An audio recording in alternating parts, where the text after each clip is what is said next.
Hello. ഒരു നാടിൻ്റെ തന്നെ ഒരു വികാരമാണ് ഒരു ചോറ് എന്ന് പറഞ്ഞാൽ ആരെങ്കിലും വിശ്വസിക്കുമോ? അങ്ങനെ ഒരു അത്രയും വികാരമുള്ളൊരു ചോറാണ് ഈ ഒരു ചോറ് കേട്ടോ. അപ്പോൾ അറിയുന്നവരുണ്ടാവും, അറിയാത്തവർക്കാണ് കാണിക്കുന്നത്.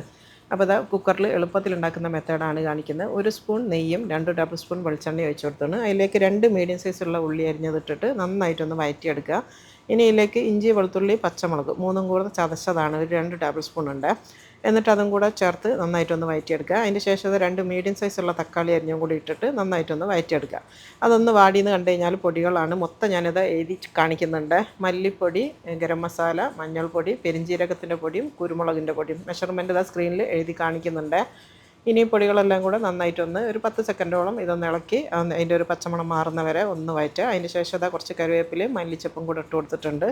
ഇനി അതും നന്നായിട്ട് ഇതിൻ്റെ കൂടെ ഒന്ന് മിക്സ് ആക്കി കൊടുക്കുക. ഇനിയിപ്പോൾ ഇതാ കഴുകി കൊണ്ടുവന്നിട്ടുള്ള ബീഫാണ്, എല്ലോട് കൂടിയുള്ള ബീഫാണ്, 1 കിലോ ആണ് എടുത്തത്. അതിലേക്ക് ഒരു 1.5 ടീസ്പൂൺ ഉപ്പും കൂടെ ചേർത്ത് കൊടുക്കുക. എന്നിട്ട് നന്നായിട്ട് ഒന്ന് മിക്സ് ചെയ്ത് കൊടുക്കുക. ആ ഒരു ഗ്രേവിയും ആ ഒരു മീറ്റും ഒക്കെ നന്നായിട്ടൊന്ന് മിക്സ് ആവട്ടെ. ഇനി ഇതിലേക്ക് 1 ടീസ്പൂൺ ചെറുനാരങ്ങൻ്റെ നീര് ഒഴിച്ച് കൊടുക്കുന്നുണ്ട്. എല്ലാ ടേസ്റ്റും ഒന്ന് ബാലൻസ് ആവാൻ വേണ്ടിയിട്ടാണ്. ഇനിയിപ്പോൾ ഇതിലേക്ക് ചൂടുള്ള വെള്ളമാണ് ചേർക്കുന്നത്. ഞാനിവിടെ 1.5 കപ്പ് ചൂടുള്ള വെള്ളമാണ് ചേർത്ത് കൊടുത്തത്. അടി പിടിക്കാണ്ടിരിക്കാനും പിന്നെ ഇതിൻ്റെ ഗ്രേവി നമുക്ക് ആവശ്യമുണ്ട്, അതുകൊണ്ടാണ് ഇത്രയും വെള്ളം ചേർത്തത്. ഇനി അടച്ച് വെച്ചിട്ട് ഈ ബീഫ് ഒന്ന് വേവുന്നവരെ നന്നായിട്ട് പ്രഷർ കുക്ക് ചെയ്തെടുക്കുക കേട്ടോ. ഓരോരുത്തരുടെ കുക്കറിൻ്റെ കണക്കിനും വ്യത്യാസം ഉണ്ടാവും. ഇപ്പോൾ അത് നന്നായിട്ട് വേവിച്ചെടുത്തിട്ടുണ്ട്. ഇപ്പം കണ്ട ബീഫൊക്കെ നന്നായിട്ട് വെന്തിട്ടുണ്ട്. അതുപോലെ തന്നെ നന്നായിട്ട് ഇതിൽ നിന്ന് ഇറങ്ങിയ വെള്ളം കൂടിയുണ്ട് കേട്ടോ. ഇനിയിപ്പോൾ ഇതിലേക്ക് ഒരു 2 കപ്പും കൂടെ തിളച്ച വെള്ളം ഒഴിച്ച് കൊടുത്തിട്ടുണ്ട്. ഇനി ഇതിലേക്ക് ജീരകശാല അരിയാണ് വേണ്ടത്, കായമ അരി ചെറിയ ടൈപ്പിലുള്ള അത് അളവൊക്കെ ഇത് കാണിക്കുന്നുണ്ട്. അതും കൂടെ ചേർത്തിട്ട് നന്നായിട്ടൊന്ന് മിക്സ് ചെയ്ത് കൊടുക്കുക.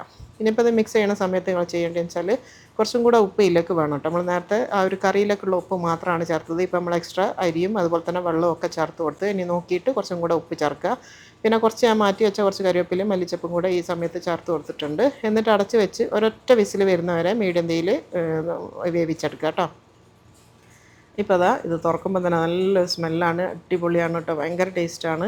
നമ്മളെ ബിരിയാണിയും ഇതൊന്നും പോലെയല്ല. ഈ ഒരു ഇറച്ചിച്ചോറും പറഞ്ഞാൽ അത് ഞാൻ പറഞ്ഞില്ലേ, തുടക്കത്തിൽ പറഞ്ഞ പോലെ ഒരു നാടിൻ്റെ വികാരം തന്നെയാണ്. നമ്മൾ തലശ്ശേരി, കണ്ണൂർ, വടകര ഭാഗത്തേക്കുള്ള ഒരു ഭയങ്കര സ്പെഷ്യലായിട്ടുള്ള ഒരു ചോറാണ് കേട്ടത്.